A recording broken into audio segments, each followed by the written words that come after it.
आता प्रत्यक्ष पाहणी आपण केली, त्या स्पॉटची पाहणी केल्यानंतर ज्या पद्धतीची घटना घडली ती निश्चितपणाने अतिशय दुर्भाग्यपूर्ण आहे.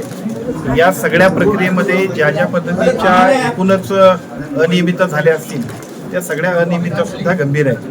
खरं तर अशा पद्धतीची घटनाच घडायला नको, कारण 2 वर्षापूर्वी आम्ही हॉस्पिटल बांधलं आणि मग त्याच्यानंतर अशा गोष्टी होणं हे आमच्या दृष्टिकोनातून सुद्धा ते चुकीचंच आहे. फक्त प्रश्न असा आहे की नेमकं जो झालेली घटना आहे 3-3:30 वाजता रात्री झाली, त्या 3:30 वाजता झालेल्या घटनेचं नेमकं कारण काय आहे हे सुद्धा आपण घेतलं पाहिजे.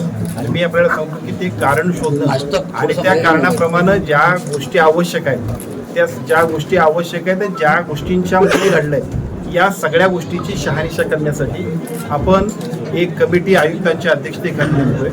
या आयुक्तांच्या खालच्या अध्यक्षतेखालील कमिटीमध्ये एका बाजूला MSCBचे आपले इलेक्ट्रिकलचे चीफ इंजिनियर असतील, दुसऱ्या बाजूला एम्स सारख्या संस्थेतले सुद्धा नामवंत DMERचे सुद्धा एक्सपर्ट असतील की ज्या कमिटीनं पुढच्या 8 दिवसांमध्ये या सगळ्या वस्तुस्थितीचा अहवाल आणि त्याच्याबद्दल प्रत्यक्षात कोण दोषी आहे याच्याबद्दलची स्पष्टता त्या अहवालामध्ये.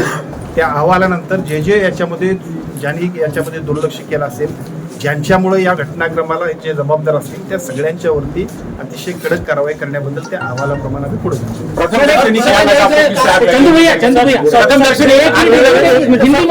निवेदन करा, हेच निवेदन हिंदीमध्ये करा. अभी अमरावती में जिस तरह से आज एक दुर्भाग्यपूर्ण घटना को हम लोग सामने जा रहे हैं, जिस तरह से घटना हुई है बहुत ही हम लोगों पर खेद व्यक्त कर सकते हैं. जिस तरह से हम लोगों ने लोगों के लिए एक अच्छी हॉस्पिटल हम लोगों ने शुरू किया है और शुरू करने के बाद ये ऐसी घटना घट जाएगी तो ये बहुत ही दुर्भाग्यपूर्ण घटना है. इस घटना को जो जिम्मेदार होंगे उनके लिए आज ही हम एक कमेटी बिठाएंगे. कमिश्नर हेल्थ और साथ ही साथ एम्स के उसके मेंबर होंगे, DMER के एक्सपर्ट होंगे, साथ ही साथ उसमें इलेक्ट्रिकल के चीफ इंजीनियर होंगे. 7 दिन में ये कमेटी अपनी जांच रखेगी और जिस जांच में जो कुछ उसमें फाइंडिंग्स आएंगे उस फाइंडिंग्स के आधार पर हम लोग उन पर कार्रवाई करेंगे. कोणाला होतं त्याची चौकशी केली जाणार आहे का? याला फायर सेफ्टीच्या काही गोष्टी नव्हत्या. कारण की 2022 मध्ये जेव्हा सागर थोडं होतं हे वेंटिलेटर त्याच कंपनीचे त्यामुळे 2022 ची पुनरावृत्ती आता सुद्धा झाली आहे. नाही या सगळ्याच गोष्टीची चौकशी मुळातच फायर सेफ्टीचे नॉर्म्स आणि त्याचं ऑडिट झालं असेल तर ते कसं झालं पार्ट फर्स्ट आहे. मशिनरी जर असतील तर त्या मशिनरी अशा पद्धतीच्या योग्य होत्या की अयोग्य होत्या या सगळ्या गोष्टींची चौकशी होईल. या 8 दिवसांच्या मध्ये या सगळ्या चौकशीच्या अहवालामध्ये प्रत्यक्षात सगळे एक्सपर्ट्स आपल्या करेक्ट अशा पद्धतीच्या ओपिनियनने आपले फाइंडिंग्स काढतील. त्या फाइंडिंग्स प्रमाणे त्या सगळ्यांच्या वरती आपण आरोग्य फायर फॉगस जे होते ते सुद्धा बंद होते. जर फायर फॉगस सुरू असेल तर काही प्रमाणात आग विझली असते. अगदी बरोबर आहे. एखादी ज्या वेळेला आपण ही आस्थापना सुरू करतोय त्यावेळेला त्या आस्थापनेमध्ये ह्या सगळ्या गोष्टी असणं अपेक्षितच आहे आणि जर ते झालं नसेल चालू तर का नाही झालं. पण प्रत्यक्ष याच्याबद्दलची जी काही एक्सपर्टची टीम आहे त्या एक्सपर्टच्या टीमचं ओपिनियन घेऊन आपण त्याच्यावरती धुएं को लेके जो सायरन बजता पहले वो सायरन भी फेल था क्या? पानी तो दूसरा पार्ट है, उसके पहले पार्ट यदि धुआं निकलता तो सायरन भी आता है. बिल्कुल ठीक है, वो भी फेल हुआ. सायरन तो पहले बजना ही चाहिए, उसके बाद स्प्रिंकलर की बात. ये दोनों अगर वो नहीं हुआ है, अगर नहीं हुआ है तो उसके लिए भी जो कुछ प्रॉब्लम है उस प्रॉब्लम के मूल तक जाएंगे और हम लोग उस पर कार्रवाई. मुख्य कारण तो मालूम पड़ा कि आग क्यों लगी. आज अभी हम नहीं कह सकते. कोई कहानियां जो चल रही है उस पर साहब के वेंटिलेटर फूट गया, वेंटिलेटर ब्लास्ट हो गया, इसमें कितनी सत्यता है? वेंटिलेटर का ब्लास्ट होने से उसमें कोई भी ऐसा ज्वलनशील पदार्थ या गैस नहीं है, उसमें चैम्बर नहीं है कोई भी, यानी कोई बात को छुपाया जा रहा है कि वेंटिलेटर को सामने रख के.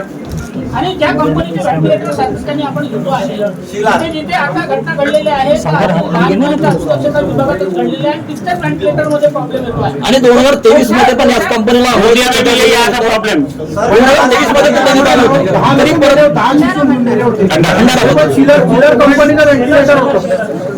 चिलर कंपनी नहीं. लेकिन वेंटिलेटर में आग लगने के लिए कुछ नहीं है ना. वेंटिलेटर क्यों सामने आ रहा? वेंटिलेटर में आग लगने के लिए ऐसा कुछ नहीं.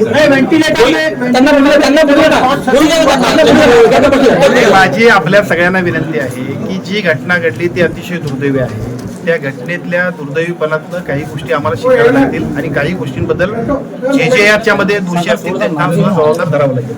मग व्हेंटिलेटरचा विषय असेल, इलेक्ट्रिसिटीचा विषय असेल, आमच्या यंत्रणेतले दोष असतील, जे दोषी असतील त्या कुठल्याही दोषीची गय केली जाणार नाही. कारण जी घटना घडली आम्ही बाकी सगळं करू, परंतु त्या 3 मुलांचा आणि त्यांच्या कुटुंबियांना आम्ही नाही काही करू शकत. त्याच्या चौकशी समितीमध्ये मग डॉक्टर वगैरे हो. करण्यात येईल का? ज्यांना टेंडर दिलं होतं त्यांना ब्लॅकलिस्ट करण्यात येईल का? आणि बिलकुल. त्यांनी टेंडर कुठून घेतलं? सर, एक कोणी- रिसर्च टेंडर किती कोटीचं होतं? सर, टेंडर किती कोटीचं होतं नेमकं? टेंडर किती कोटीचं टेंडर होतं हे संपूर्ण महाराष्ट्रात? या सगळ्या गोष्टींची माहिती येईल आपल्यासमोर. टेंडर जे असेल त्याच्यामध्ये जे दोषी असतील त्या सगळ्यांच्या वरती कारवाई होईल. ती कारवाई व्हावीच लागेल. सर विशेष म्हणजे सर 6 तारखेला वॉरंटी पिरियड मध्ये ते व्हेंटिलेटर होतं. 6 तारखेला संबंधित कंपनीकडून ते तपासणी करून घेतलं गेलं आणि आज आता 21 तारखेला आज की 23 तारखेला ही घटना घडलेली आहे. ते कंपनीचे अधिकारी येऊन तपासून गेलेले आहेत, तरी प्रॉब्लेम झालेला आहे. तर तुमच्या चौकशीमध्ये हाही मुद्दा अजून भविष्यामध्ये 6 तारखेला 6 तारखेला येऊन गेलेला आहे. इन्स्पेक्शन होतं उसका. त्याच्यामध्ये मधल्या टप्प्यात ज्या पद्धतीची भंडाऱ्याची घटना घडली, त्याच्यापूर्वी काही खासगी हॉस्पिटलमध्ये घटना घडल्या, त्यानंतर ऑडिट आपल्याला फायर ऑडिट बद्दलचे आपले रूल्स क्लिअर आहेत. केवळ आपल्याकडे नाही तर प्रायव्हेट मधल्या हॉस्पिटलमध्ये सुद्धा याबद्दलची स्पष्टता घेतल्याशिवाय आम्ही सगळ्या त्या हॉस्पिटलला परमिशन देत नाही. अशा वेळेला शासकीय हॉस्पिटलमध्ये हे होण्यासाठी उशीर झाला असेल, फायर ऑडिटचं जे काही आपल्याला परत त्याच्याबद्दलचे सर्टिफाय करायला पाहिजे होतं त्याच्यामध्ये उशीर झाला असेल, तर या सगळ्या गोष्टींची सुद्धा या कमिटीच्या माध्यमातून त्या चौकशीमध्ये जे यंत्रणांमधले लोक सुद्धा जर काही याच्यामध्ये डिले केला असेल, जाणीवपूर्वक दुर्लक्ष केलं असेल, तर या सगळ्या गोष्टी सुद्धा त्या अहवालात येतील आणि त्याप्रमाणे अशा पद्धतीच्या घटना अपेक्षित आहेत. दुर्दैवाने काही ठिकाणी अशा त्यामुळे याच्यावरती एकदम पहिल्या टप्प्यात आज इथं चौकशी समितीच्या माध्यमातून पहिला मुद्दा म्हणजे आज याच ठिकाणी आम्ही त्या 8 दिवसांमध्ये त्याच्यावरती कारवाई करतोय आणि उद्या मंत्रालयात एक बैठक आम्ही घेतो की ज्या बैठकीमध्ये एका बाजूला शासनातल्या आणि शासनाबरोबर सर्व खाजगी आस्थापनामध्ये असणाऱ्या सुद्धा फायर ऑडिटचे नॉर्म्स बाकीच्या गोष्टी सुद्धा योग्य पद्धतीने कंप्लाय करण्याबद्दलच्या अधिक काळजीपूर्वक काम करण्यासाठी आमच्या संपूर्ण महाराष्ट्रातल्या सार्वजनिक आरोग्य विभागाच्या माध्यमातून